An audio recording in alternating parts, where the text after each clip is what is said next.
Staf Angkatan Darat mengumpulkan duka cita yang sangat mendalam, terutama meninggalnya 2 orang korban tersebut, dan selaku pembina kekuatan Kepala Staf Angkatan Darat yang akan bertanggung jawab, dan proses hukum berlanjut kepada prajurit TNI Angkatan Darat yang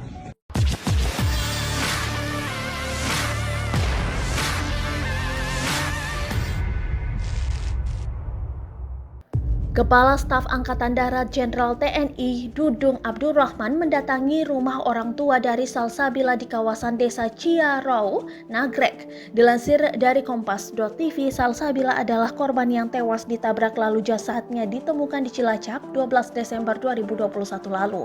Selain ke rumah orang tua korban, KSAD juga menyempatkan diri melakukan ziarah ke makam Salsabila. Usai mengunjungi rumah duka korban atas nama Salsabila, KSAD mengunjungi rumah korban Handi Saputra. Atas kunjungan tersebut, Bupati Bandung Dadang Supriyatna mengapresiasi perhatian dari TNI AD untuk keluarga korban.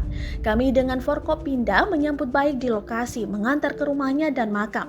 Ini salah satu bukti TNI Angkatan Darat peduli pada masyarakat. Jangan menyalahkan TNI AD, itu hanya oknum. Saya atas nama warga Kabupaten Bandung prihatin pada kejadian ini. Ini juga takdir, saya minta warga Bandung paham dan keluarganya juga sudah menerima takdir, ucap Dadang. Atas perintah Panglima TNI Jenderal Andika Perkasa, ada sejumlah bantuan yang akan diberikan ke pihak keluarga korban. Ada bantuan juga untuk keluarga almarhum. KSAD perintahkan Danrem akan renovasi rumah keluarganya, jelas Dadang pada media. Dua sejoli Handi dan Salsa mengalami kecelakaan di wilayah Nagrek, Bandung, Jawa Barat, Rabu 8 Desember 2021. Beberapa hari kemudian jasad keduanya ditemukan warga di Sungai Serayu di wilayah Cilacap dan Banyumas, Jawa Tengah.